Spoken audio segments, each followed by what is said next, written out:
Sejam bem-vindos ao Alma Books, o seu destino para os clássicos da literatura universal. Aqui, cada livro ganha vida, e sua imaginação pode voar livremente. Se você curtir a jornada, deixe seu like e inscreva-se para não perder nenhuma de nossas aventuras literárias. Aproveite! Platão. A República. Livro 3.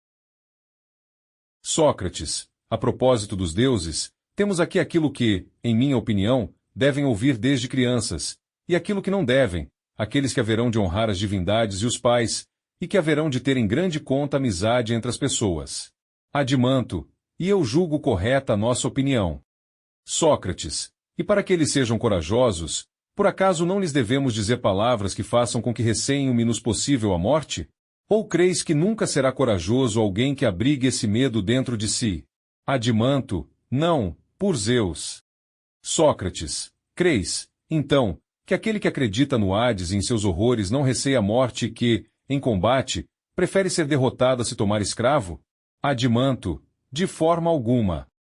Sócrates. Consequentemente, precisamos ser vigilantes também a respeito daqueles que contam essas histórias e pedir-lhes que não lancem calúnias contra o Hades, mas sim que o elogiem, pois suas histórias não são verdadeiras nem úteis àqueles que irão combater. Adimanto, e o que devemos fazer? Sócrates. Portanto, devemos expurgar, iniciando com estes versos, todas as asserções deste tipo. Antes queria ser servo da gleba, em casa de um homem pobre, que não tivesse recursos, do que ser agora rei de quantos mortos pereceram. E deste, que aparecesse ante mortais e imortais a pavorosa manada bolorenta que os deuses abominam. E mais, há então verdade que existe na mansão do Hades uma alma e uma imagem, que não tem contudo espírito algum? Palavras iguais a estas e outras do mesmo tipo, pediremos licença ao Homero e aos demais poetas para que não se ofendam se as eliminarmos. Não que a maioria não as considere poéticas e suaves, porém, quanto mais poéticas, menos devem chegar aos ouvidos de crianças e de homens que devem ser livres e recear a escravidão bem mais que a morte. Adimanto, estás com razão. Sócrates. Devemos também rejeitar todos os nomes odiosos e medonhos a respeito desses lugares. Cocito, Estígio, habitantes do inferno, espectros e outros da mesma espécie que causam arrepios a quem os ouve.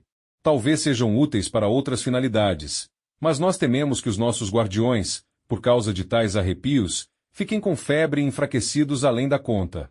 Adimanto, e esse temor é legítimo. Sócrates. Em consequência, os nomes devem ser dos. Adimanto, certamente que sim. Sócrates. E teremos um modelo contrário a este, nas conversações ou nas poesias? Adimanto, com certeza. Sócrates. Portanto, eliminaremos também lamentações e lástimas de homens famosos? Adimanto, evidentemente que sim, como no caso anterior. Sócrates. Analisa se agiremos com acerto em eliminá-las ou não. Nós declaramos que um homem probo não julga terrível o falecimento de outro homem probo de quem é amigo. Adimanto, de fato, declaramos. Sócrates. Portanto, não lamentaria como se lhe houvesse acontecido uma desgraça? Adimanto, certamente que não. Sócrates. Mas afirmaremos também que um homem assim se basta a si mesmo para ser feliz e que, ao contrário dos outros, necessita bem pouco de outras pessoas. Adimanto, é verdade. Sócrates. Então, é para ele menos terrível perder um filho, ou um irmão, ou dinheiro, ou quaisquer outros bens desta espécie. Adimanto, sim, menos que qualquer outro. Sócrates. Portanto, irá lamentar-se menos, e suportará com mais serenidade uma dessas desventuras, ao ser por ela atingido. Adimanto, com muito mais, de fato. Sócrates. Logo, teremos razão em arrancar as lamentações aos homens famosos, deixá-las às mulheres, e mesmo assim apenas aquelas que forem desprovidas de mérito, e aos homens covardes, para que não suportem um procedimento semelhante àqueles que estão destinados à defesa do país. Adimanto, sim, teremos razão.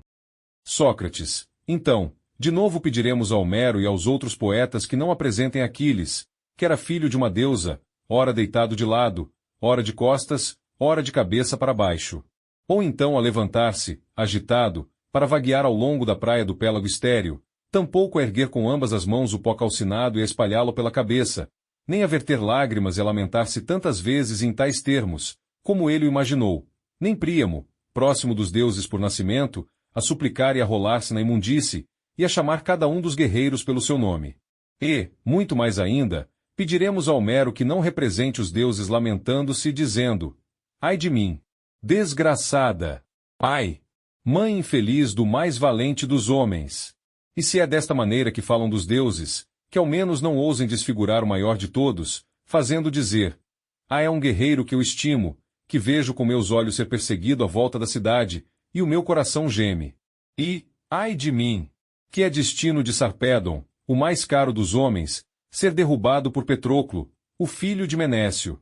Sucede, meu caro Adimanto, que se os nossos jovens tomassem a sério tais palavras, e não rissem delas, como indignas dos seres a quem dizem respeito, dificilmente alguns deles, sendo simples homens, se julgariam indignos de assim proceder e censurariam a si próprios se lhes acontecesse também dizer ou fazer algo semelhante.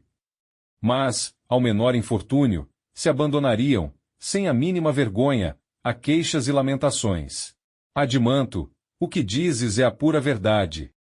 Sócrates, mas isso não deve ser assim, como nos prova a argumentação. E precisamos acreditar nela, até que nos persuadam da existência de outra melhor. Adimanto, de fato, não deve ser.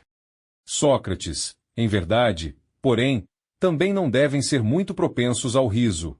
Pois, na maioria das vezes em que alguém se entrega a um riso excessivo, este lhe provoca uma transformação da mesma forma excessiva. Adimanto, parece-me que é assim. Sócrates, em consequência, é inadmissível que se representem homens dignos de estima sob o domínio do riso, e, pior ainda, se tratar de deuses. Adimanto, muito pior. Sócrates, portanto, não poderemos admitir as palavras de homem a respeito dos deuses. Um riso inextinguível se ergueu entre os deuses bem-aventurados, ao verem Hefesto afadigar-se pelo prado afora. Não podemos aprovar esta passagem, de acordo com o teu raciocínio. Adimanto, concordo que seja reprovada. Sócrates, mas, realmente, também devemos ter a verdade em grande consideração. Se há pouco dissemos acertadamente que a mentira é inútil aos deuses, porém útil aos homens sob a forma de remédio, é evidente que seu emprego deve ser exclusivo dos médicos e de mais ninguém. Adimanto, evidentemente. Sócrates, por conseguinte, se compete a alguém mentir, é aos líderes da cidade, no interesse da própria cidade, em virtude dos inimigos ou dos cidadãos. A todas as demais pessoas não é lícito este recurso.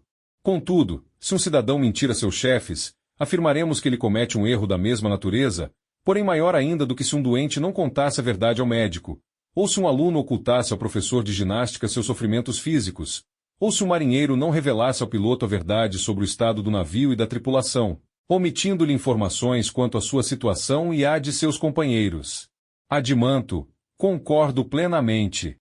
Sócrates, por conseguinte, se o chefe surpreender alguém mentindo na cidade, da classe dos artesãos, ou adivinho, ou médico que cura os males, ou fabricante de lanças, irá castigá-lo, por esse alguém estar introduzindo hábitos capazes de derrubar e arruinar uma cidade, como se se tratasse de um navio. Adimanto, isso, se suas palavras forem seguidas de ações. Sócrates, como assim?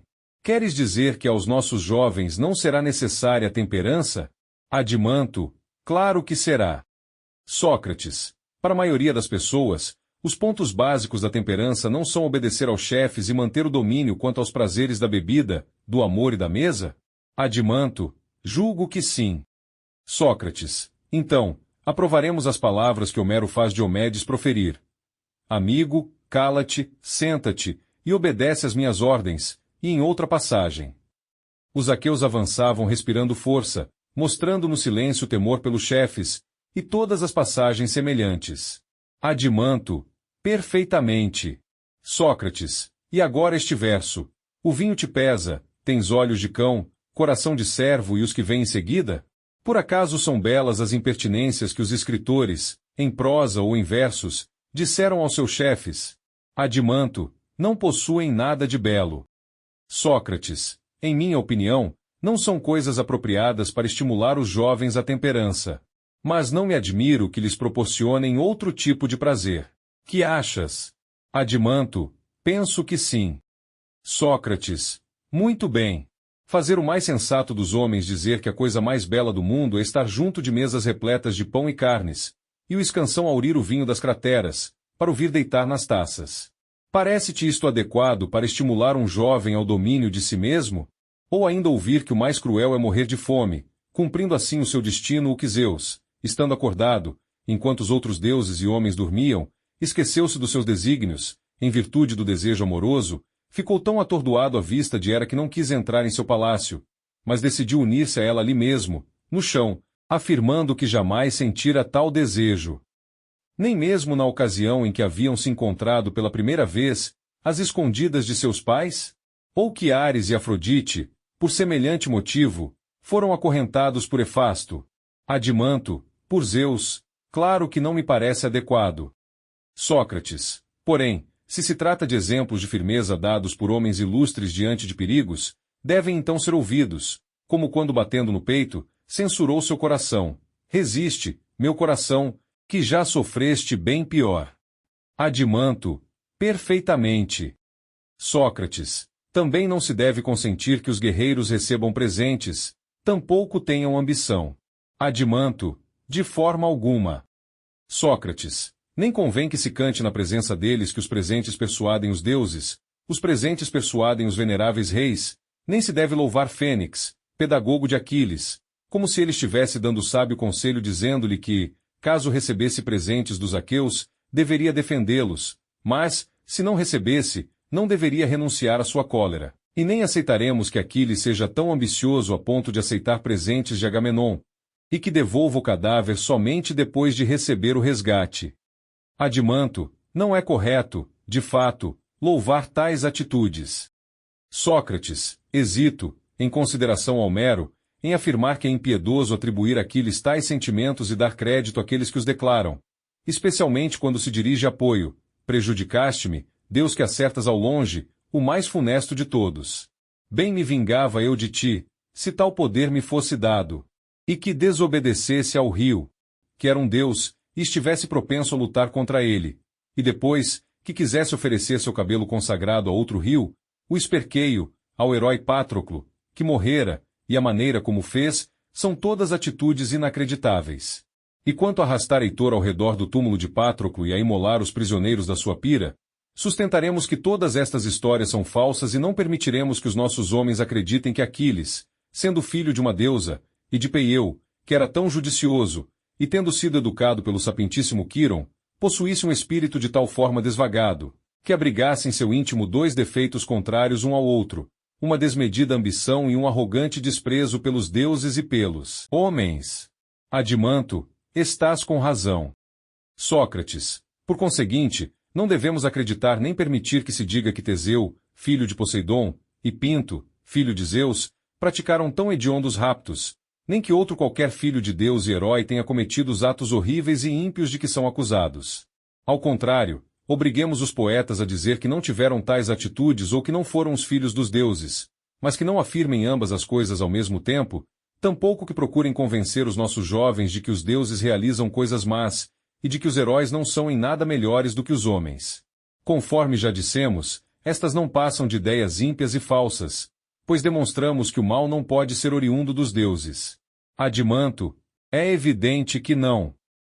Sócrates, ademais, tais ideias prejudicam aqueles que as ouvem, pois que homem não perdoará sua própria iniquidade se estiver convencido de que faz apenas o que praticam e praticaram os descendentes dos deuses, parentes de Zeus, a quem pertence o altar de Zeus ancestral no Monte Ida, nas alturas, e que conservam ainda nas veias um sangue divino.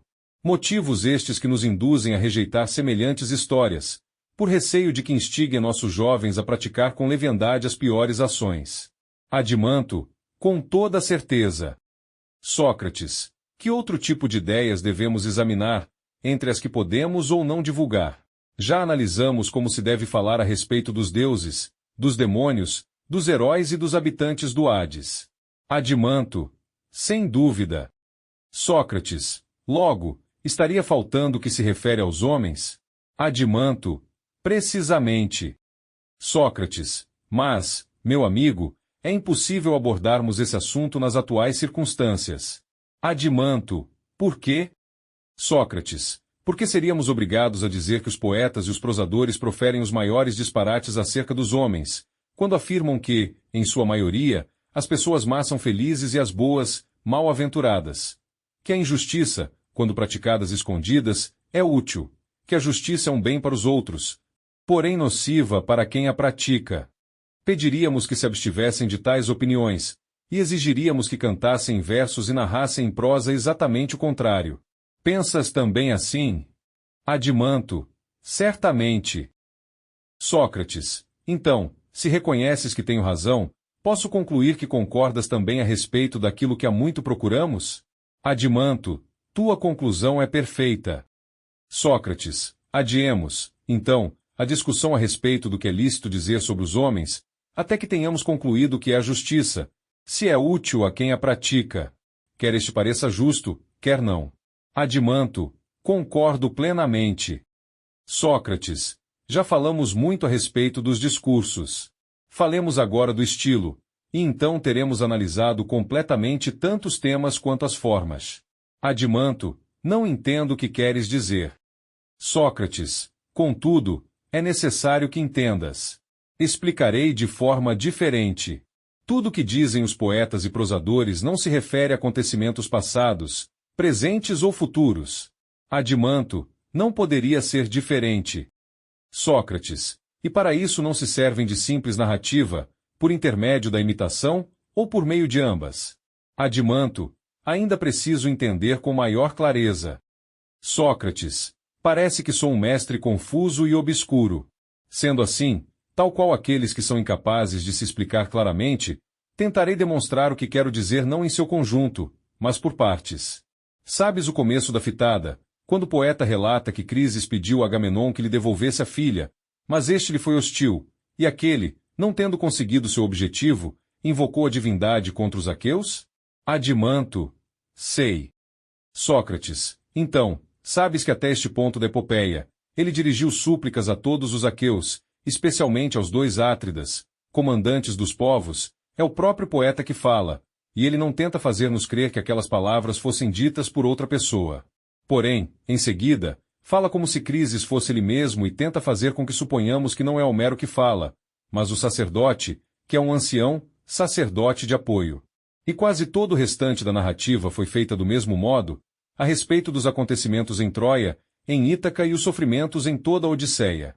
Adimanto, com certeza. Sócrates, existe, então, narrativa, seja quando se refere aos discursos de ambas as partes, seja quando se trata do intervalo entre eles? Adimanto, e como poderia ser diferente? Sócrates, mas, quando ele faz um discurso como se se tratasse de outra pessoa, não dizemos que aproxima o máximo possível seu estilo àquele da pessoa que fala? Adimanto, sim, dizemos. Sócrates, aproximar-se de alguém na voz e na aparência não significa imitar aquela pessoa com quem queremos nos assemelhar? Adimanto, sem dúvida. Sócrates, portanto, tenho a impressão de que tanto este quanto os outros poetas realizam sua narrativa por intermédio da imitação. Adimanto, exatamente. Sócrates, contudo, se o poeta jamais se ocultasse, seus versos e suas narrativas seriam criados sem imitações. Não me digas de novo que não entendes. Explico-te como isso poderia acontecer. Se Homero, após ter dito que Crises trouxe o resgate da filha, como suplicante dos aqueus, principalmente dos reis, em seguida falasse, não como se fosse o próprio Crises, mas ainda como Homero, não se trataria de imitação, porém de mera narrativa. Seria aproximadamente desta maneira: exprimo-me sem metro porque não sou poeta. O sacerdote chegou e pediu aos deuses que permitissem aos gregos conquistar Troia e regressar sãos e salvos, mas que libertassem sua filha mediante resgate, por temor aos deuses. Ouvindo estas palavras, os outros concordaram. Contudo, Agamenon, irado, ordenou-lhe que se retirasse e não voltasse, sob pena de nada lhe valer sua condição de sacerdote. Antes que sua filha lhe fosse devolvida, ela haveria de envelhecer em Argos, junto com ele, e mandou que se retirasse e não o irritasse mais, se quisesse voltar para casa a salvo. Ao ouvir estas palavras, o ancião teve medo e se retirou do acampamento. Em seguida dirigiu numerosas preces a apoio, invocando os atributos do Deus, conjurando a recordar-se e a recompensar o seu sacerdote, que sempre, quer construindo templos, quer sacrificando vítimas, o honrara com presentes agradáveis. Como retribuição, pediu-lhe ardentemente que fizesse pagar os aqueus, com suas flechas divinas, as lágrimas que agora ele vertia. E desta maneira, amigo, que se faz uma narrativa simples, sem imitação. Adimanto, compreendo. Sócrates, compreende, então, que existe também uma espécie de narrativa oposta a esta, quando se retiram as palavras do poeta no meio das falas, e permanece apenas o diálogo. Adimanto, também compreendo que se trata da forma própria da tragédia. Sócrates, a tua observação é corretíssima, e creio que agora vês com clareza aquilo que não pude demonstrar-te antes, que na poesia e na prosa existem 3 gêneros de narrativas. Uma, inteiramente imitativa, que, como tu dizes, é adequada à tragédia e à comédia. Outra, de narração pelo próprio poeta, encontrada principalmente nos ditirambos. E, finalmente, uma terceira, formada da combinação das 2 precedentes, utilizada na epopeia e em muitos outros gêneros. Estás me compreendendo? Adimanto, sim, agora compreendo o que querias dizer-me há pouco. Sócrates, lembra-te também de que dissemos antes disso, quando afirmamos que já havíamos abordado o tema, que tínhamos tratado do fundo do discurso, mas ainda nos faltava examinar a forma. Adimanto, sim, lembro-me. Sócrates, eu te dizia que devíamos decidir se iríamos permitir que os poetas compusessem narrativas puramente imitativas ou se apenas imitariam uma coisa, e não outra, ou se, simplesmente, lhes proibiríamos a imitação. Adimanto, percebo que tu irás examinar se convém ou não que admitamos a tragédia e a comédia em nossa cidade. Sócrates, talvez mais do que isso, pois eu ainda não sei ao certo. Contudo, para onde a razão, como uma brisa, nos levar, para lá devemos seguir. Adimanto, dizes bem. Sócrates, agora, Adimanto, analise se os nossos guardiões devem ser imitadores ou não. Do que dissemos anteriormente, não resulta que cada um só pode exibir talento em uma profissão, não em várias, e que quem tentasse exercer muitas falharia em todas, a ponto de não se tomar famoso em nenhuma? Adimanto, não poderia ser diferente. Sócrates, então, este raciocínio não é válido também a respeito da imitação? É possível que um mesmo homem possa imitar várias coisas com perfeição? Adimanto, evidente que não. Sócrates, portanto, dificilmente exercerá ao mesmo tempo uma profissão importante e imitará muitas coisas e será imitador. Uma vez que as mesmas pessoas não podem executar bem 2 tipos de imitação que parecem próximos um do outro, como a tragédia e a comédia. Tu não dizias que eram ambas imitações? Adimanto, sim, e dizes a verdade. As mesmas pessoas não podem triunfar nos 2 gêneros. Sócrates, nem é possível ser, simultaneamente, rapsodo e ator. Adimanto, estou de acordo. Sócrates, e os atores não são os mesmos nas comédias e nas tragédias, mas ambas são imitações, ou não? Adimanto, claro que são. Sócrates, no meu entender, Adimanto, a natureza humana divide-se em partes ainda menores, de forma que o homem não consegue imitar bem muitas coisas ou executar bem as coisas de que as imitações são cópia. Adimanto, é a pura verdade. Sócrates, consequentemente, se nos ativermos ao nosso primeiro princípio, de que os nossos guardiões, eximidos de quaisquer outros ofícios, devem se dedicar a defender a independência da cidade e desprezar o que estiver fora disso, é necessário que não façam nem imitem outras coisas. Se imitarem, que imitem as virtudes que lhes convém adquirir desde a infância. A coragem, a sensatez, a pureza, a liberalidade e as outras virtudes da mesma espécie. Porém, não devem imitar a baixeza nem ser capazes de imitá-la, igualmente a nenhum dos outros vícios, pelo perigo de que, a partir da imitação, usufruam o prazer da realidade. Tu não percebeste que quando se cultiva a imitação desde a infância, ela se transforma em hábito e natureza para o corpo, a voz e a mente? Adimanto, com toda a certeza. Sócrates, sendo assim, não permitiremos que aqueles de quem pretendemos ocupar-nos e que necessitam tomar-se homens superiores, imitem, eles que são homens, uma mulher, jovem ou velha, ou injuriando o marido, ou rivalizando com os deuses, ou se vangloriando da felicidade, ou deixando-se dominar pela desgraça, pelo desgosto e pelas lamentações. Com mais razão ainda, não podemos admitir que a imitem se está doente, apaixonada ou sofrendo as dores do parto. Adimanto, de forma alguma. Sócrates, tampouco que imitem escravos ou escravas, agindo como estes. Adimanto, isso também não. Sócrates, e nem homens perversos e covardes, que agem contrariamente ao que dizíamos agora há pouco, que falam maus, zombam uns dos outros e dizem coisas indecentes, quer na embriaguez, quer estando sóbrios, e toda espécie de erros que se tornam culpadas tais pessoas, em ações e palavras, contra si mesmas e contra os outros. Creio também que não devem imitar a linguagem e o comportamento dos dementes, pois é mister conhecer os dementes e os perversos, tanto homens como mulheres, mas não fazer nem imitar nada que seja próprio deles. Adimanto, claro que não. Sócrates, mas, por acaso, poderão eles imitar os ferreiros ou quaisquer outros artesãos, os remadores das trirremes, os capitães de navios e tudo que se refere a estas profissões? Adimanto, e como poderia ser, se não terão o direito de exercer qualquer uma dessas profissões? Sócrates, e o relinchar dos cavalos, o mugir dos touros, o murmurar dos rios, o bramir do mar, o trovão e todos os ruídos da mesma espécie, poderão eles imitá-los? Adimanto, não, pois lhes foi proibido serem loucos e imitar os loucos. Sócrates, logo, se estou te entendendo, há uma maneira de falar e narrar própria do verdadeiro homem de bem, quando ele tem algo a dizer, e há uma outra, distinta desta, a qual estão ligados os homens mal-nascidos e mal ensinados. Adimanto, quais são essas maneiras? Sócrates, o homem moderado, ao que me parece, quando tiver de relatar, em uma narrativa, uma frase ou um ato de uma pessoa de bem, tentará expressar-se como se fosse essa pessoa e não se envergonhará de imitá-la, principalmente se tiver de reproduzir atos de firmeza e de sabedoria. Contudo, irá imitar menos vezes e com menor talento, quando essa pessoa tiver falhado, por causa de doença, de paixão, de embriaguez ou de qualquer outra situação deprimente. Porém, se tiver de se referir a um homem indigno dele, não irá querer imitá-lo seriamente, a não ser de leve, quando esse homem tiver realizado algo digno.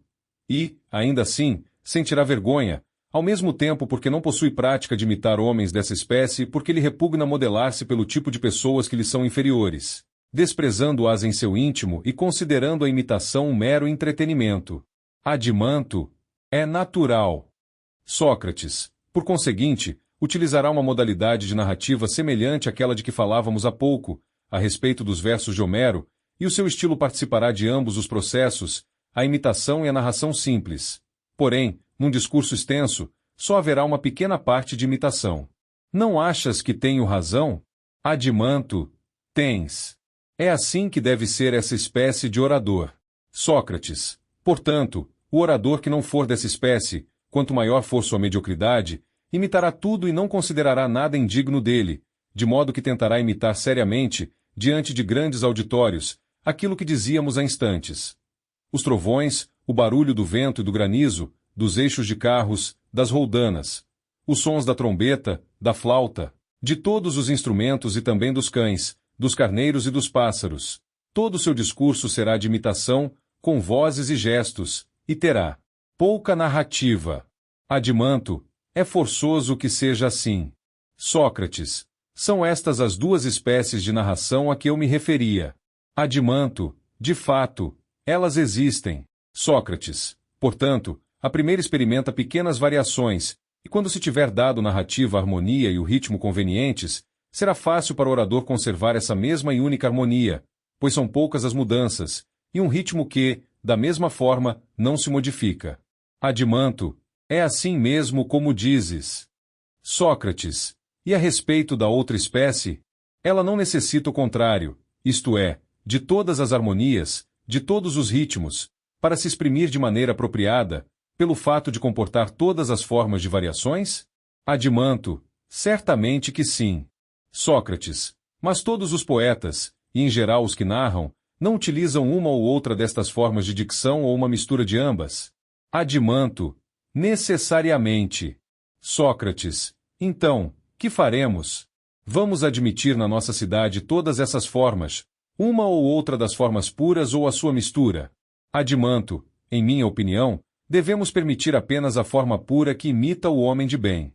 Sócrates. Mas a forma mista é muito bem aceita, e a forma mais agradável às crianças, aos seus preceptores e à multidão é a contrária da que tu preferes. Adimanto, realmente, é a mais agradável. Sócrates. Porém, talvez me digas que não convém ao nosso governo, porque não há entre nós homem duplo nem múltiplo e cada um só faz uma única coisa. Adimanto, de fato, não convém. Sócrates. Não é, então, por causa disso que na nossa cidade se encontrará apenas o sapateiro, e não o piloto e sapateiro ao mesmo tempo, o lavrador, e não o juiz e ao mesmo tempo lavrador, o guerreiro, e não o comerciante e ao mesmo tempo guerreiro, e assim por diante? Adimanto, é verdade. Sócrates. Assim, pois, se um homem perito na arte de tudo imitar viesse à nossa cidade para exibir-se com seus poemas, nós o saudaríamos como um ser sagrado, extraordinário, agradável. Porém, lhe diríamos que não existe homem como ele na nossa cidade e que não pode existir.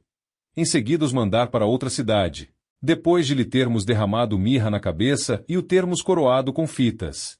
Por nossa conta, visando utilidade, recorreremos ao poeta e ao narrador mais austero e menos agradável, que imitará para nós o tom do homem honrado e obedecerá, na sua linguagem, às regras que estabelecemos logo de início, quando empreendíamos a educação dos nossos guerreiros.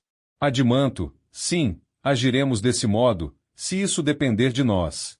Sócrates. Agora, meu amigo, parece-me que acabamos com esta parte da música que se refere aos discursos e às fábulas, porque tratamos tanto do conteúdo quanto da forma. Adimanto, também me parece. Sócrates. Resta-nos tratar do caráter do canto e da melodia, concordas? Adimanto. Sim, evidentemente. Sócrates. Haveria alguém que não dissesse, de pronto, o que devemos dizer acerca deles e o que devem ser, se nos quisermos manter de acordo com as ideias precedentes?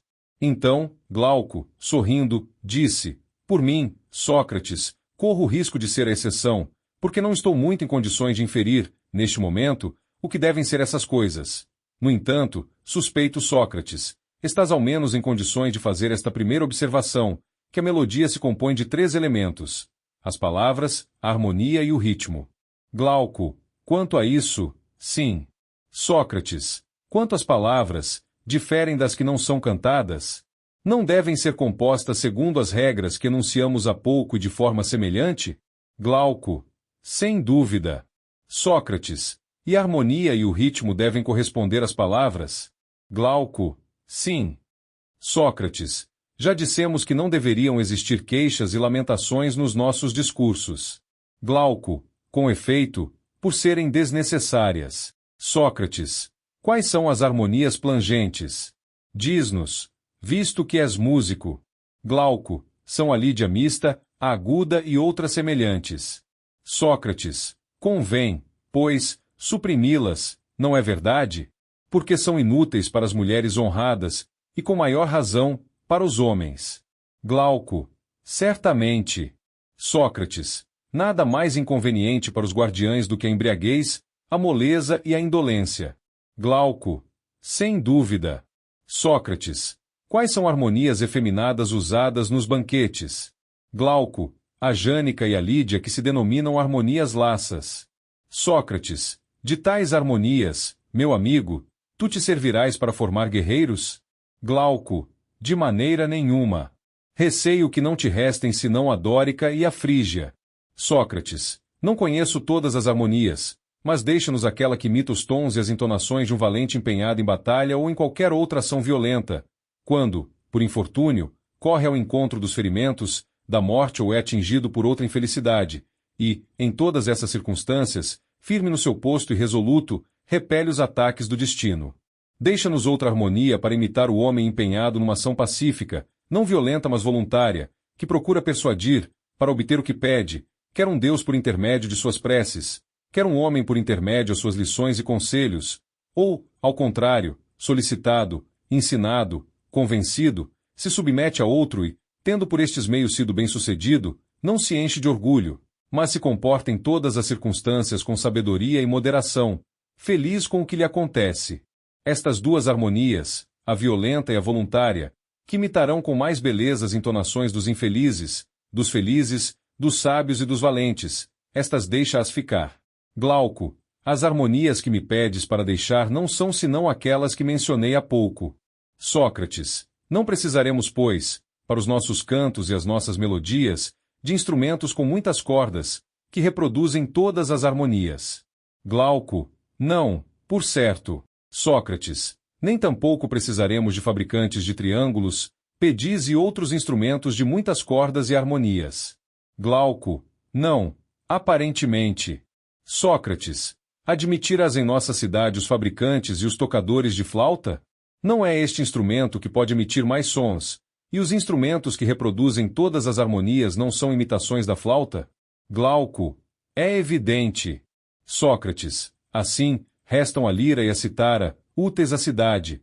Nos campos, os pastores terão o pífaro. Glauco, e o que se infere do nosso raciocínio? Sócrates, de resto, meu amigo, não inovamos ao preferirmos Apolo e os instrumentos de apoio a Márcias e seus instrumentos. Glauco, não, por Zeus. Não creio que estejamos inovando. Sócrates, mas, pelo cão. Sem nos darmos conta disso, purificamos a cidade que ainda há pouco dizíamos mergulhada na languidez. Glauco, e o fizemos sabiamente. Sócrates, vamos concluir nossa reforma. Depois das harmonias, resta-nos examinar os ritmos. Não devemos procurá-los variados, nem formando cadências de toda espécie, mas diferenciar os que exprimem uma vida regulada e corajosa. Quando os tivermos diferenciado, obrigaremos a cadência e a melodia a adequarem-se às palavras, e não as palavras à cadência e à melodia. Que ritmos são esses? Compete a te indicá-los como fizeste para as harmonias. Glauco, em verdade, não posso satisfazer-te. Que existem 3 espécies com as quais se entrelaçam todas as cadências, como existem 4 espécies de tons de onde se tiram todas as harmonias, posso afirmá-lo, visto que o estudei. Mas quais são aqueles que imitem tal gênero de vida eu não sei. Sócrates, consultaremos depois da Mone e perguntaremos quais são as cadências que convêm à baixeza, à insolência, à loucura e aos outros vícios, e que ritmos se devem deixar para os seus contrários. Creio tê-lo vagamente ouvido pronunciar os nomes de Enópio composto, dáctilo, heróico, mas não sei que arranjo dava este último ritmo, em que igualava os tempos fracos e os tempos fortes e que terminava com uma breve ou uma longa. Também chamava, creio eu, a um pé iambo, a outro troqueu e os marcava com longas e breves. E, em alguns desses metros, censurava ou louvava, se bem me lembro, o movimento da cadência, não menos que os próprios ritmos, ou algo que participava dos dois, porquanto não sei ao certo. Mas, como dizia, coloquemos estas questões a Damone e discuti-las exigiria muito tempo. Que dizes?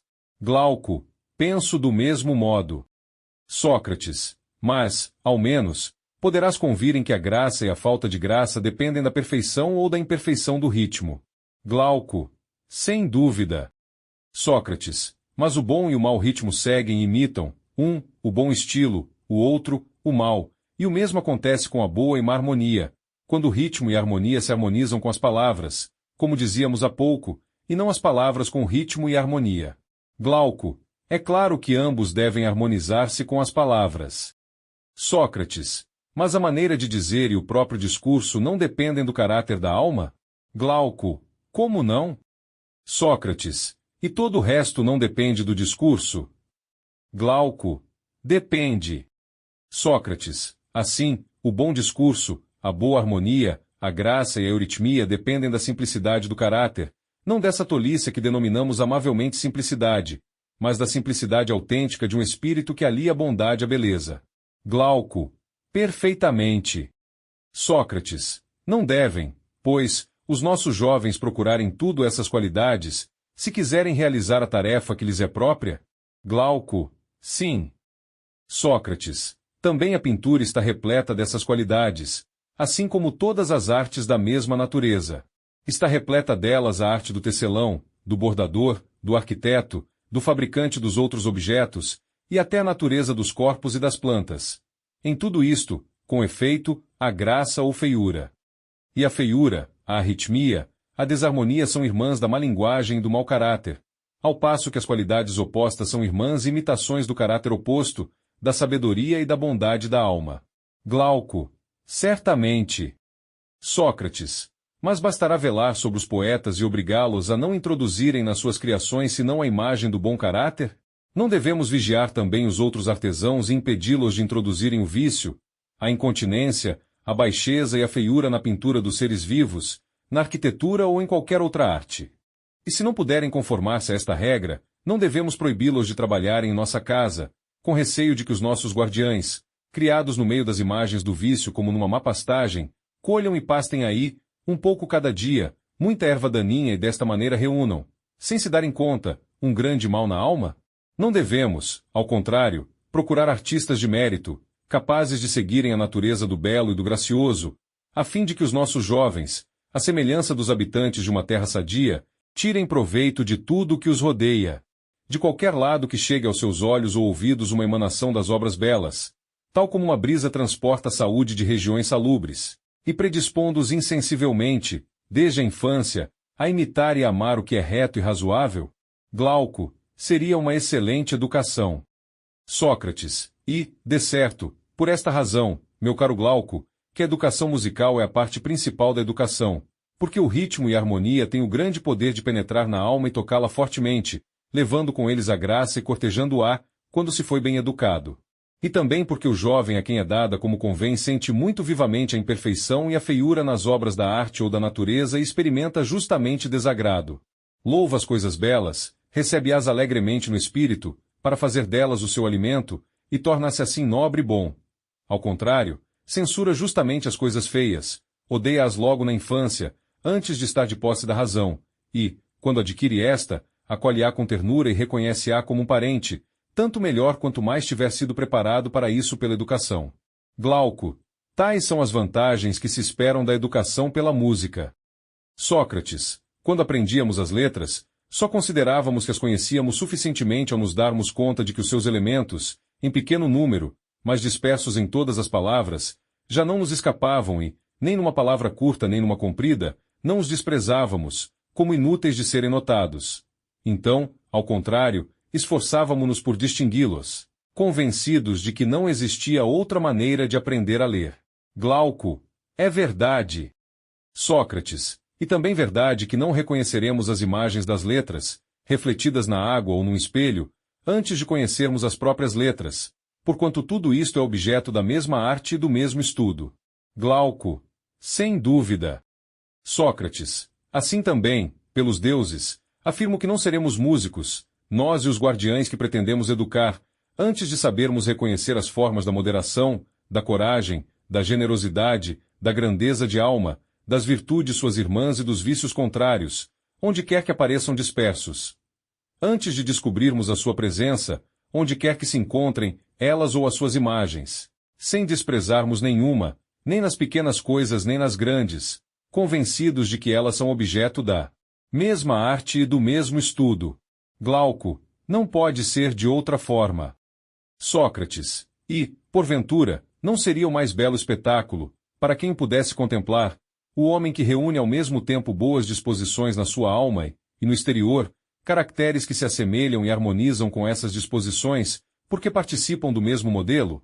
Glauco, sim, o mais belo. Sócrates, o mais belo é também o mais digno de ser amado? Glauco, como não? Sócrates, assim sendo, o músico amará esses homens tanto quanto possível, mas não amará o homem desprovido de harmonia. Glauco, convém em que isso aconteça, pelo menos se for a alma ter algum defeito. Porém, se for o corpo, tomará o seu partido e consentirá em amar. Sócrates, sei que tens amado ou amas, e eu te aprovo. Mas diz-me, o prazer excessivo harmoniza-se com a temperança? Glauco, como poderia isso acontecer, visto que o excessivo prazer não perturba a alma menos que a excessiva dor? Sócrates, e com as outras virtudes? Glauco, tampouco. Sócrates, e com a insolência e a incontinência? Glauco, muitíssimas vezes. Sócrates, sabes de um prazer maior e mais vivo do que o do amor sensual? Glauco, não há nenhum mais violento. Sócrates, por outro lado, o amor autêntico ama com sabedoria e medida a ordem e a beleza? Glauco, por certo. Sócrates, logo, Nada de violento nem de parecido com a incontinência deve aproximar-se do amor autêntico. Glauco. Nada.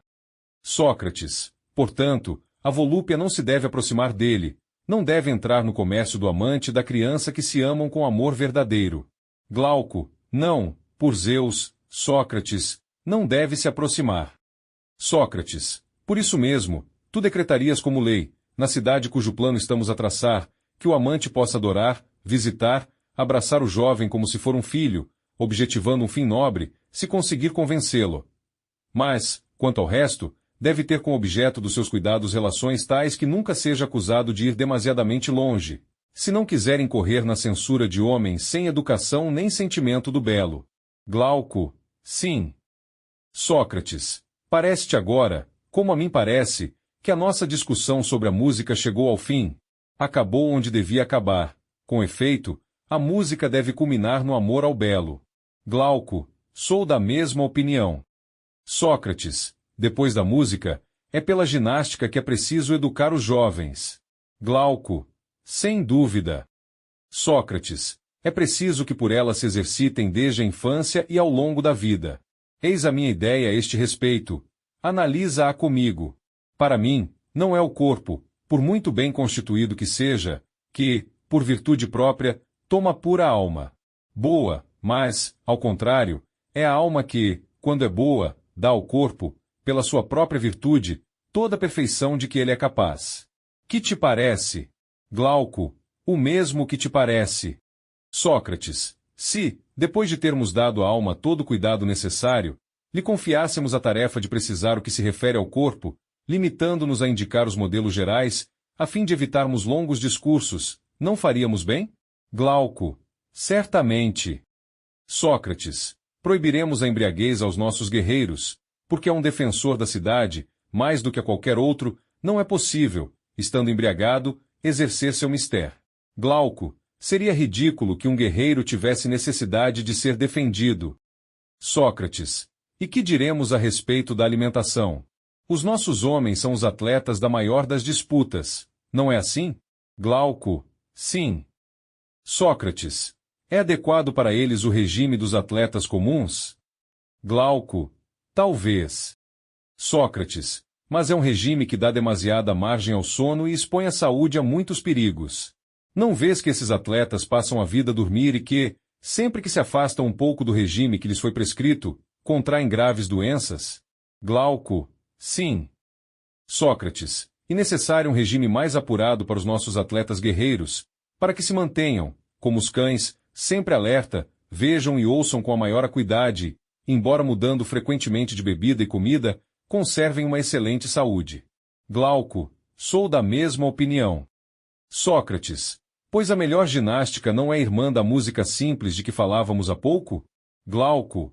Que queres dizer? Sócrates. Que uma boa ginástica é simples, principalmente quando se destina a guerreiros. Glauco. E em que consiste ela? Sócrates. Pode-se aprendê-lo em Homero. Sabes que, quando faz os seus soldados comerem em campanha, não os farta de peixes, apesar de estarem próximos do mar, junto ao Helesponto, nem de carnes preparadas, mas apenas de carnes assadas, de preparação muito simples para os seus soldados. Com efeito, é mais fácil assar diretamente no fogo do que levar consigo utensílios de cozinha. Glauco. Sim, com certeza. Sócrates. Não parece também que Homero se refira a temperos.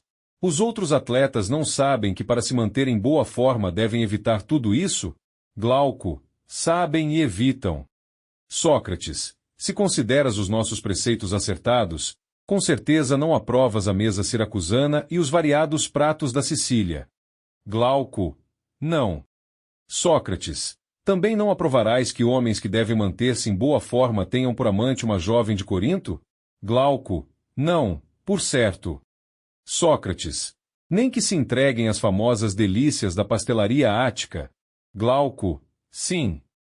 Sócrates. Se comparássemos uma tal alimentação e um tal regime à melopeia e ao canto em que entram todos os tons e todos os ritmos, julgo que faríamos uma comparação correta. Glauco. Sem dúvida. Sócrates. Aqui, a variedade gera desordem e o desregramento. Ali, provoca doença. Ao contrário, A simplicidade na música torna a alma moderada e na ginástica, o corpo saudável. Glauco, nada de mais certo. Sócrates. Porém, se o desregramento e as doenças se multiplicarem numa cidade, não se abrirão muitos tribunais e clínicas? A justiça e a medicina serão apreciados quando os homens livres a eles se entregarem em grande número e com entusiasmo. Glauco, não poderia ser de outro modo. Sócrates. E haverá para uma cidade maior prova do vício da baixeza da educação do que a necessidade de médicos e juízes hábeis, não só para as pessoas rudes e os artesãos, mas também para os que se vangloriam de ter recebido uma educação liberal? Ou vês que não é uma vergonha e uma grande prova de falta de educação ser forçado a recorrer a uma justiça fictícia e tornar os outros senhores e juízes do seu próprio direito, na falta de justiça pessoal? Glauco, nada mais vergonhoso. Sócrates. E não te parece ainda mais vergonhoso quando, não contentes com passarem a maior parte da vida nos tribunais a defender ou a propor processos, as pessoas se vangloriam, por vulgaridade, de ser hábeis em cometer a injustiça, em poder usar todos os subterfúgios, escapar de todas as maneiras e dobrar-se como vime, para evitar o castigo? E isso por interesses mesquinhos e desprezíveis, porque não sabem quanto é mais belo e melhor ordenar a vida de modo a não ter necessidade de um juiz? Glauco, isso é ainda mais vergonhoso. Sócrates, e acaso será menos vergonhoso recorrer à arte do médico, não para feridas ou para alguma dessas doenças próprias das estações, mas porque, devido à preguiça e ao regime que descrevemos, fica-se cheio de emanações e vapores como um pântano, obrigando os discípulos de Esculápio a dar a essas doenças os novos nomes de flatulências e catarros? Glauco, esses são, de fato, nomes de doenças novas e estranhas. Sócrates, e desconhecidas, ao que parece, no tempo de Esculápio. O que me leva a supor que os seus filhos, em Troia, não censuraram a mulher que, para curar os ferimentos de Eurípio, obrigou a beber vinho misturado com farinha de cevada e queijo ralado, o que parece inflamatório, assim como não desaprovaram o remédio de Pátrodo. Glauco, estranho, entretanto, que se desse uma beberagem tão inusitada para um homem naquele estado. Sócrates, não acharás estranho se refletires que a medicina atual, que segue as enfermidades passo a passo, não foi praticada pelos discípulos de Esculápio antes da época de Heródico. Heródico era pedótrofo. Tendo se tornado valetudinário, criou uma mescla de ginástica com medicina, que serviu primeiro para atormentá-lo e, depois dele, a muitos outros. Glauco, como assim? Sócrates, procurando para si uma morte lenta. Porque, como a sua moléstia era mortal, seguiu-a passo a passo, sem conseguir, julgo eu, curá-la. Renunciando a qualquer outra ocupação, passou a vida a tratar-se, devorado de inquietação sempre que se afastava um pouco do regime habitual. Deste modo, levando uma vida langorosa, chegou à velhice à força de engenho. Glauco, belo serviço prestou-lhe a sua arte. Sócrates, bem merecia ele por não ter compreendido que, se Esculápio não ensinou esta espécie de medicina aos seus descendentes, não foi nem por ignorância nem por inexperiência, mas porque sabia que, numa cidade bem governada, cada um tem uma tarefa fixada que é obrigado a desempenhar e ninguém tem tempo para passar a vida doente e a tratar-se. Sentimos o ridículo deste abuso nos artesãos, mas não sentimos nos ricos e nos que se consideram felizes. Glauco, como? Sócrates, quando um carpinteiro fica doente, pede ao médico que lhe dê um remédio que, por vomitório ou purga, evacue a sua doença ou então que lhe faça uma cauterização ou uma incisão que liberte dela.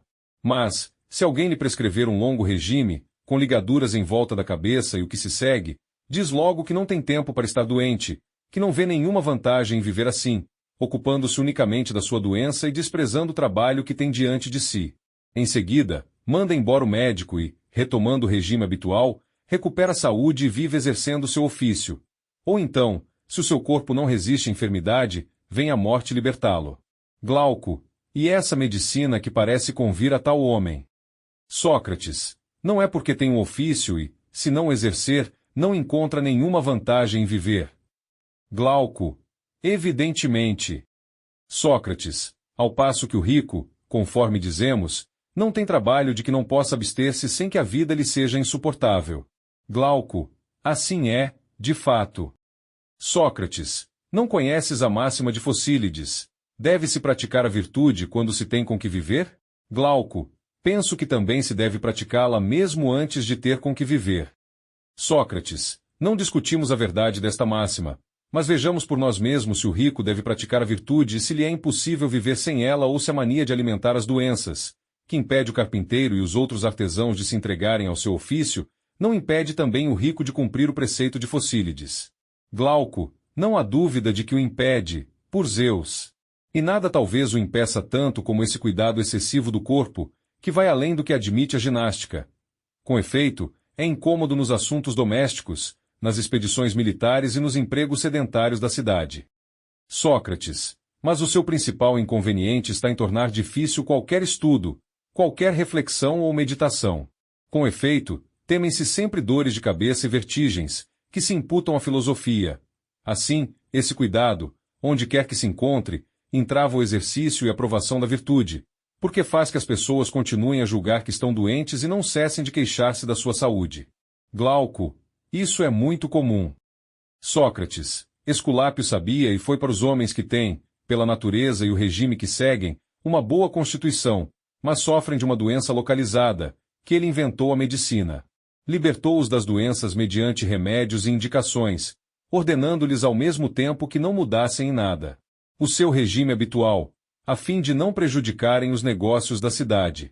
Quanto aos indivíduos inteiramente minados pela doença, não tentou prolongar-lhes a miserável vida por meio de um lento tratamento de infusões e purgas e pô-los em condições de engendrar filhos destinados, provavelmente, a parecer-se com eles. Não pensou que fosse necessário tratar um homem incapaz de viver no círculo de deveres que lhe é fixado, porque daí não é vantajoso nem para o doente nem para a cidade. Glauco. Fazes de Esculápio um político. Sócrates. Era-o evidentemente. Não vês que os seus filhos, ao mesmo tempo que combatiam valentemente diante de Troia, exerciam a medicina como eu digo? Não te lembras que, quando Menelau foi atingido por uma flecha de Pândaro, sugaram o sangue da ferida e verteram-lhe em cima remédios calmantes, sem lhe prescreverem, tal como Eurípio, o que devia beber ou comer depois? Sabiam que estes remédios bastavam para curar homens que, antes dos seus ferimentos, estavam sãos e cumpriam o seu regime, ainda que tivessem bebido naquele mesmo instante a beberagem de que falamos. Quanto ao indivíduo enfermiço por natureza e incontinente, não pensavam que houvesse vantagem, para ele ou para os outros, em prolongar-lhe a vida, nem que a arte médica fosse feita em sua intenção, nem que fossem obrigados a tratá-los, ainda que fosse mais rico do que Midas. Glauco. Coisas maravilhosas dizes dos filhos de Esculápio. Sócrates. E não digo que não deva ser assim. Contudo, os poetas trágicos e Píndaro não compartilham da nossa opinião. Pretendem que Esculápio era filho de Apoio e que se deixou persuadir, a peso de ouro, a curar um homem rico atingido por uma doença mortal, pelo que foi ferido pelo raio. Quanto a nós, de acordo com o que dissemos atrás, não acreditamos simultaneamente nestas duas asserções. Se Esculápio era filho de um deus, não podia ser ávido de lucros vergonhosos, e, se era ávido de um lucro sórdido, não era filho de um deus. Glauco. Tens toda a razão, Sócrates. Mas devemos ter bons médicos na cidade? Ora, os bons médicos são, principalmente, os que trataram o maior número de indivíduos saudáveis e não saudáveis. Da mesma maneira, os bons juízes são os que têm convivido com homens de todos os caráteres. Sócrates. Sem dúvida que são necessários bons juízes e bons médicos. Mas sabes quais são os que considero como tais? Glauco. Sabe-lo-ei se me disseres. Sócrates. E o que vou fazer? Mas incluíste na mesma pergunta duas coisas diferentes. Glauco. Como assim? Sócrates. Os médicos mais hábeis seriam os que, começando logo na infância a aprender a sua arte, tivessem tratado o maior número de corpos e os mais doentes, e que, não sendo eles próprios de uma compleição saudável, tivessem sofrido todas as doenças. Pois, não curam, penso eu, o corpo pelo corpo, caso contrário, não conviria que fossem ou viessem a ser doentes, mas o corpo pela alma, e a alma que foi ou está doente não pode ela própria tratar bem o mal, seja ele qual for. Glauco. É verdade. Sócrates. Mas o juiz, meu amigo, ainda que tenha de governar a alma de outrem pela sua, não tem necessidade de andar na companhia das almas perversas, nem que tenha percorrido a série de todos os crimes, com o único fim de poder, com acuidade, conjeturar por si mesmo os crimes dos outros, como o médico conjetura as doenças do corpo. Ao contrário, é preciso que se tenha mantido ignorante e pura do vício, se se quer que julgue corretamente o que é justo. Eis por que motivo as pessoas honradas se mostram simples na sua juventude e são facilmente enganadas pelos maus, visto que não há nelas modelos de sentimentos semelhantes aos dos perversos. Glauco, a verdade é que se deixam seduzir a miúde. Sócrates, assim sendo, não convém que um juiz seja jovem, mas velho. É preciso que tenha aprendido tarde o que é injustiça, que a tenha conhecido sem alojá-la em sua alma, mas estudando-a longamente, como uma estranha, na alma dos outros, e que a ciência, e não a sua própria experiência, lhe faça sentir claramente o mal que ela constitui. Glauco, um homem assim seria o verdadeiro juiz. Sócrates, e mais, seria o bom juiz tal como tu pedias, dado que quem tem a alma boa é bom. Quanto ao homem hábil e desconfiado, que cometeu muitas injustiças e se julga esperto e sábio, dá provas, certamente, de consumada prudência quando trata com seus semelhantes, porque se refere aos modelos dos vícios que alojava dentro de si. Mas, quando se encontra com gente já muito avançada em idade, revela-se tolo, incrédulo a despropósito, ignorante do que é um caráter são, porque não possui este modelo dentro de si. Contudo, como trata mais com os perversos do que com os honestos, passa mais por sábio do que por ignorante aos seus olhos e aos dos outros. Glauco, é verdade. Sócrates, não é, pois, neste homem que devemos procurar o juiz bom e sábio, mas no primeiro. Com efeito, a perversidade não poderia conhecer-se a si mesma e conhecer a virtude, ao passo que a virtude de uma natureza cultivada pela educação conseguirá, com o tempo, conhecer-se a si mesma e conhecer o vício. Em minha opinião, pois, a verdadeira prudência é própria do homem virtuoso e não do mal. Glauco, sou do teu parecer. Sócrates, por consequência, estabelecerás em nossa cidade médicos e juízes tais como os descrevemos, para tratarem os cidadãos que são bem constituídos de corpo e alma. Quanto aos outros, deixaremos morrer os que têm o corpo enfermiço. Os que têm a alma perversa por natureza e incorrigível serão condenados à morte. Glauco, e o que de melhor há a fazer com tais pessoas para o bem da cidade? Sócrates, e também é evidente que os nossos jovens se precaverão de ter necessidade de juízes se cultivarem essa música simples que, dizíamos nós, engendra temperança. Glauco, não há dúvida. Sócrates, e, se seguir as mesmas regras da ginástica, o músico que a pratica conseguirá dispensar o médico, exceto nos casos de urgência? Glauco, creio que sim. Sócrates, nos exercícios e trabalhos, propor-se-á estimular a parte generosa da sua alma, de preferência aumentar a sua força, e, como os outros atletas, não regulará a sua alimentação e os seus esforços com vista ao vigor corporal. Glauco, muito bem. Sócrates, acreditarias, meu caro Glauco, que os que fundamentaram a educação na música e na ginástica fizeram-no para formar o corpo por meio de uma e a alma por meio de outra? Glauco, por que me fazes essa pergunta? Sócrates, e que me parece que tanto uma como a outra foram criadas principalmente para a alma. Glauco, como assim? Sócrates, já notaste, certamente, qual é a disposição de espírito dos que se entregam à ginástica durante toda a vida e não se interessam pela música? Ou dos que fazem o contrário? Glauco, de que disposição falas? Sócrates, da rudeza e dureza de uns, da moleza e brandura dos outros. Glauco, já notei que aqueles que se entregam unicamente à ginástica contraem demasiada rudeza e que os que cultivam os omitiria a decência. Sócrates, entretanto, é o elemento generoso da sua natureza que provoca rudeza. Bem dirigido, tornar-se-ia coragem, mas, demasiado tenso, degenera em dureza e mau humor, como é natural. Glauco, assim me parece. Sócrates, e a brandura não faz parte do caráter do filósofo? Demasiado frouxa, amolece-o mais do que o permitido, mas, dirigida, abranda-o e ordena o Glauco, perfeitamente. Sócrates, e nós queremos que os nossos guerreiros reúnam estas duas características. Glauco, sem dúvida.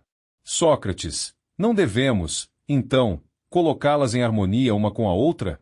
Glauco, sem dúvida. Sócrates, e a sua harmonia não toma a alma ao mesmo tempo moderada e corajosa? Glauco, certamente.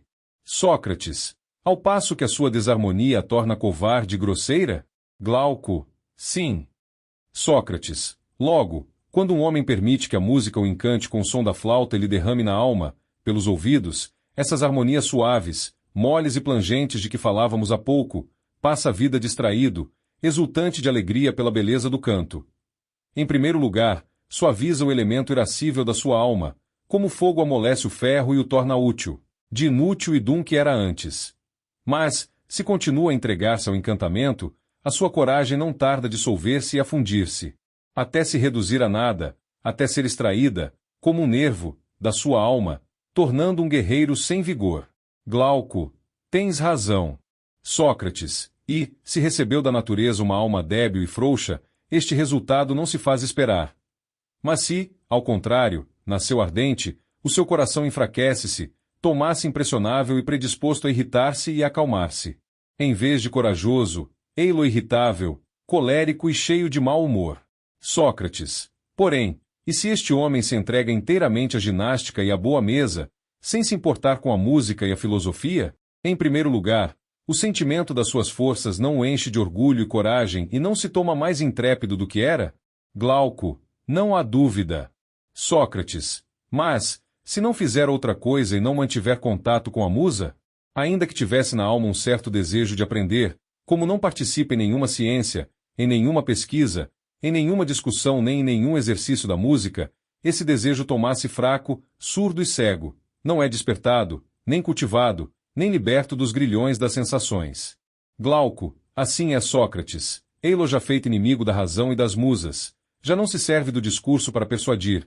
Alcança em tudo seus fins pela violência e a selvageria, como um animal feroz, e vive no seio da ignorância e da grosseria, sem harmonia e sem graça. Glauco, é perfeitamente exato. Sócrates, existem na alma dois elementos, a coragem e a sabedoria. Um Deus, direi eu, deu aos homens duas artes, a música e a ginástica. Não as deu para a alma e para o corpo, a não ser acidentalmente, mas para aqueles dois elementos, a fim de que se harmonizem entre si, sendo estendidos ou soltos até o ponto conveniente. Glauco, assim parece. Sócrates, aquele, pois, que associa com mais beleza ginástica à música e, com mais tato, as aplica à sua alma, é músico perfeito e possui a ciência da harmonia muito mais do que aquele que afina entre si as cordas de um instrumento. Glauco, e com toda a justiça, Sócrates. Sócrates, portanto, Glauco, precisaremos também na nossa cidade de um líder capaz de regular esta associação, se quisermos salvar a nossa Constituição. Glauco, por certo que precisaremos, e muito. Sócrates, tal é o nosso plano geral de educação e disciplina da juventude. Seria inútil nos estendermos a respeito das danças dos nossos jovens, as suas caças com ou sem cães, as suas competições de ginástica e hípicas. É suficientemente claro que as regras a seguir nisso dependem das que já estabelecemos e não é difícil descobri-las. Glauco, certo que não. Sócrates, e agora, que nos falta determinar? Não é a escolha dos cidadãos que devem mandar ou obedecer? Glauco, nada mais. Sócrates, e claro também que os velhos deverão mandar e os jovens obedecer.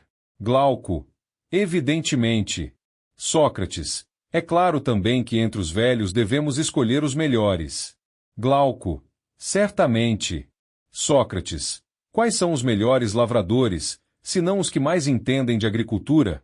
Glauco, perfeitamente. Sócrates, portanto, não é forçoso que os nossos chefes, visto que devem ser os melhores entre os guardiães da cidade, sejam os mais aptos a defendê-la?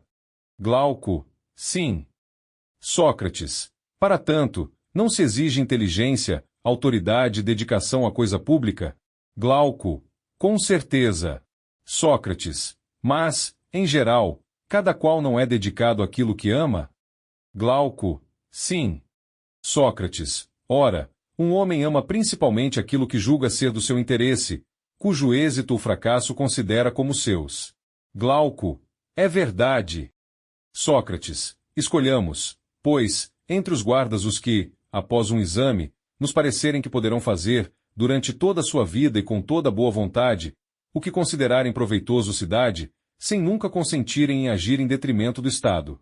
Glauco, são estes, com certeza, os que nos convêm.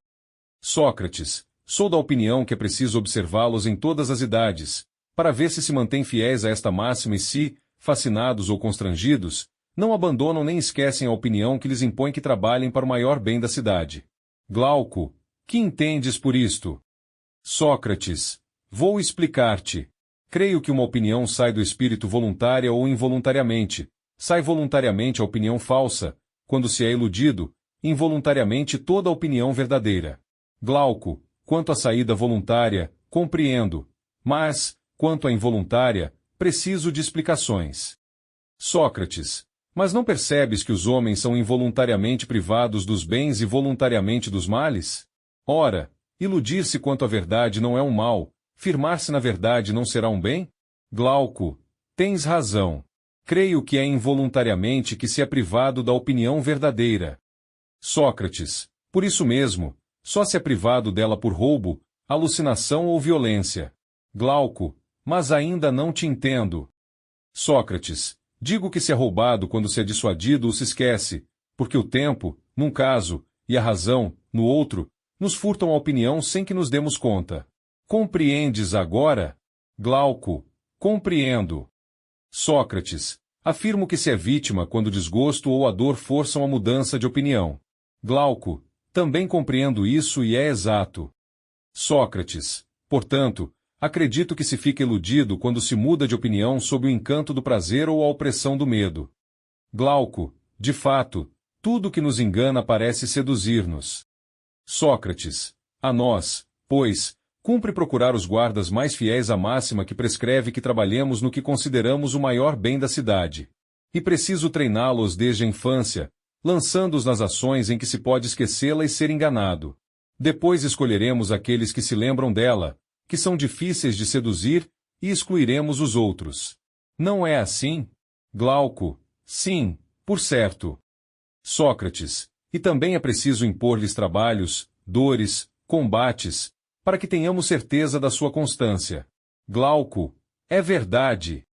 Sócrates, por último, devemos fazê-los enfrentar uma terceira prova, a da sedução, e observá-los. Assim como se conduzem os potros no meio dos ruídos e tumultos para ver se são medrosos, é necessário, durante a sua juventude, transportar os guerreiros ao meio dos objetos assustadores, depois reconduzi-los aos prazeres, para descobrir, com muito mais cuidado do que se experimenta o ouro pelo fogo, se resistem ao encanto e se mostram decentes em todas essas circunstâncias, se permanecem bons. Guardas de si mesmos e da música que aprenderam, se conduzem sempre com ritmo e harmonia e são, por último, capazes de se tomar eminentemente úteis a si mesmas e à cidade. E aquele que tiver sofrido as provas da infância, da adolescência e da idade viril e delas tiver saído puro será nomeado chefe e guarda da cidade. Honrá-lo-emos em vida e, depois de morto, concedendo-lhe a insigne recompensa de túmulos e monumentos à sua memória. Mas aquele que assim não for será excluído. Aqui tens, Glauco, como deve ser feita, na minha opinião, a escolha dos chefes e guardas, o que foi descrito de uma forma geral e sem entrar em pormenores. Glauco, sou do mesmo parecer.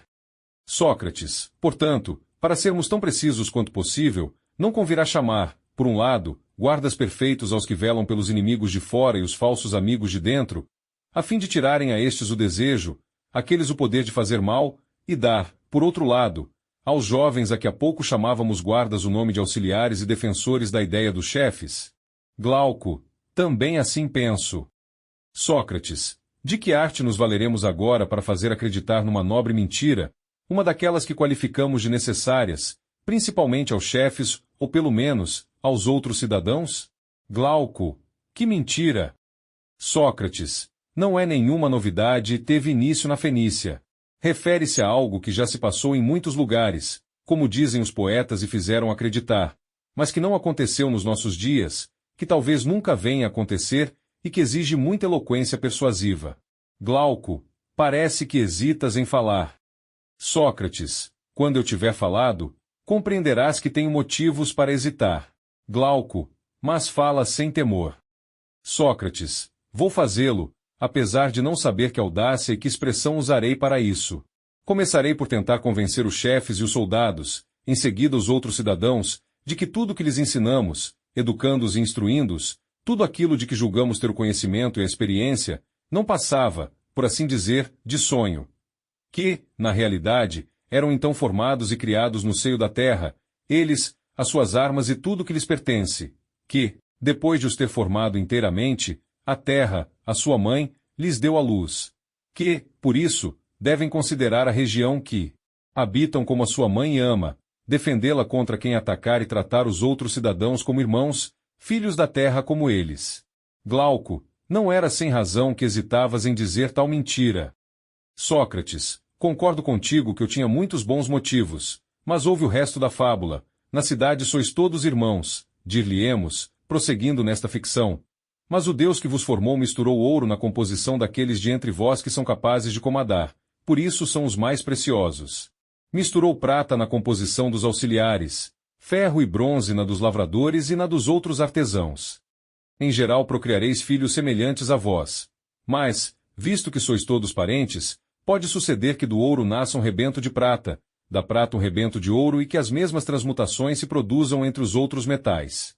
Por isso, acima de tudo e principalmente, o Deus ordena aos magistrados que zelem atentamente pelas crianças, que atentem no metal que se encontra misturado sua alma e, se nos seus próprios filhos houver mistura de bronze ou feno, que sejam impiedosos para com eles e lhes reservem o tipo de honra devida à sua natureza, relegando-os para a classe dos artesãos e lavradores. Mas, se destes últimos nascer uma criança cuja alma contenha ouro ou prata, o Deus quer que seja honrada, elevando-a à categoria de guarda ou a de auxiliar, porque um oráculo afirma que a cidade perecerá quando for guardada pelo feno ou o bronze.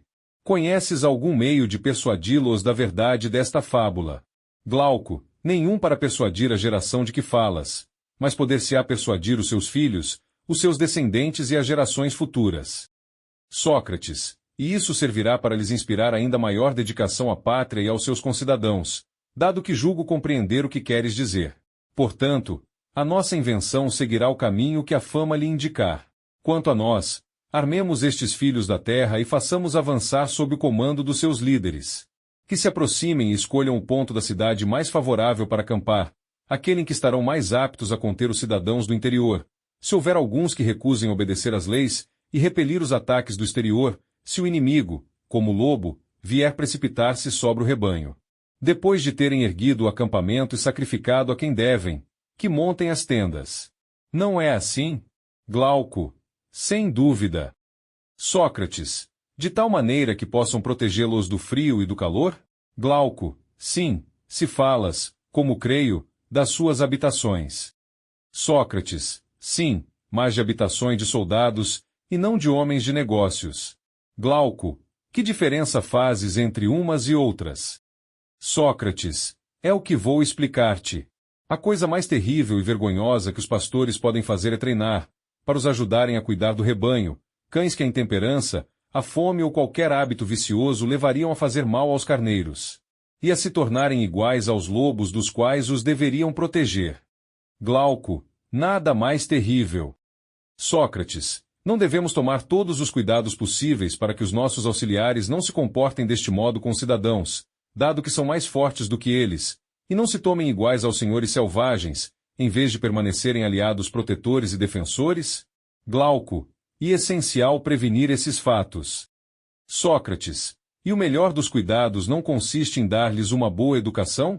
Glauco, mas eles já a receberam. Sócrates, isto eu não me atreveria a afirmar, meu caro Glauco. Mas podemos dizer, como eu fazia há pouco, que devem receber a boa educação, qualquer que seja, se quiserem possuir o que, melhor do que qualquer outra coisa, os tomará brandos entre si e para com aqueles sob sua guarda. Glauco, sem dúvida. Sócrates, além de tal educação, todo homem sensato reconhecerá que é preciso dar-lhes habitações e bens que não os impeçam de serem guardas tão perfeitos quanto possível e não os incitem a fazer mal aos seus concidadãos. Glauco, e com razão. Sócrates, vê, pois, se, para serem assim, devem viver e instalar-se da maneira que vou dizer. Primeiramente, nenhum deles possuirá nada em exclusivo, exceto os objetos de primeira necessidade. Em seguida, nenhum terá habitação nem loja onde toda a gente possa entrar. Quanto à alimentação necessária a atletas guerreiros sóbrios e corajosos, receberão dos outros cidadãos, como salário da guarda que asseguram, em quantidade suficiente para um ano, de modo a não sobrar e a não faltar. Tomarão as refeições juntos e viverão em comum como soldados em campanha. Quanto ao ouro e à prata, dir-lhes-emos que têm sempre na alma os metais que receberam dos deuses, que não têm necessidade dos homens e que é ímpio macular a posse do ouro divino acrescentando-lhe o ouro mortal, porque muitos crimes foram cometidos pelo metal em forma de moeda do vulgo, ao passo que o deles é puro, que só a eles, entre os habitantes da cidade, não é permitido manipular e tocar ouro, nem ir a uma casa onde ele exista, nem usá-lo, nem beber em taças de prata ou ouro, que assim se salvarão e salvarão a cidade. Ao contrário, logo que sejam proprietários de terra, casas e dinheiro, de guardas que queiram transformar-se em mercadores e lavradores, e de aliados, em despotas inimigos dos outros cidadãos. Passarão a vida a odiar e a ser odiados, a conspirar e a ser alvo de conspirações, receando muito mais os adversários de dentro do que os de fora e correndo a passos largos para a ruína, eles e o resto da cidade. Por todas estas razões, diremos que é preciso garantir aos guardas habitação e bens, como indiquei. Converteremos isto em lei ou não? Glauco, sim, com toda certeza. Fim do livro 3. Esperamos que tenha curtido cada minutinho. Inscreva-se para não perder nenhuma novidade.